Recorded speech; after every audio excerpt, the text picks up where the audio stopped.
জি, ধন্যবাদ আপনাকে। আমি এই মুহূর্তে রয়েছি রাজধানীর আগারগাঁওয়ের যে শিশু হাসপাতাল রয়েছে, সেই শিশু হাসপাতালে এবং হামের যে প্রাদুর্ভাব আসলে ধারাবাহিকভাবে বেড়ে যাচ্ছে এবং শিশুরা যে বিভিন্নভাবে আক্রান্ত হচ্ছে, সেটা নিয়ে কিন্তু অভিভাবকরা অনেকটা শঙ্কিত এবং এই হাসপাতালে কিন্তু বিশেষভাবে শিশুদেরকে কিন্তু চিকিৎসা প্রদান করা হচ্ছে এবং যেহেতু রাজধানীর বাহির থেকে অধিকাংশ শিশু আক্রান্ত হয়ে এই হাসপাতালে কিন্তু চিকিৎসা গ্রহণ করতে এসেছে এবং গত 24 ঘন্টার প্রাপ্ত তথ্য অনুযায়ী কিন্তু বর্তমানে এই রাজধানীর শিশু হাসপাতালে কিন্তু 33 জন আক্রান্ত হয়ে ভর্তি রয়েছে এবং মৃত্যু কিন্তু দুজনের হয়েছে এবং বর্তমানে চিকিৎসাধীন রয়েছে 112 জন এবং এ নিয়ে কিন্তু মোট 998 জন কিন্তু এই হাসপাতালে আক্রান্ত হয়ে ভর্তি হয়েছে এবং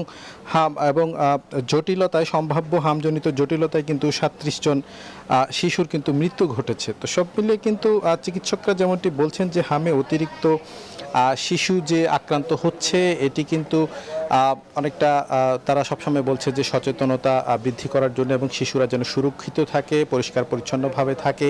এবং শিশুদের যে পুষ্টিহীনতার অভাব রয়েছে সেটিও কিন্তু আসলে একটি কারণ। তারা সবসময় এই বিষয়টির দিকে কিন্তু গুরুত্ব দেওয়ার জন্য বলছেন এবং এবং যেসব অভিভাবকরা আক্রান্ত শিশুদেরকে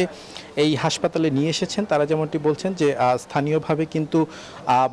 ভালো মানের চিকিৎসা না হওয়ার কারণেই কিন্তু তারা রাজধানীমুখী হয়েছেন এবং তাদের ভাষ্যমতে কিন্তু যদি স্থানীয়ভাবে চিকিৎসার মান ভালো থাকতো তাহলে কিন্তু তাদেরকে রাজধানী এসে কিন্তু চিকিৎসা গ্রহণ করতে কিন্তু হতো না। তো সব মিলিয়ে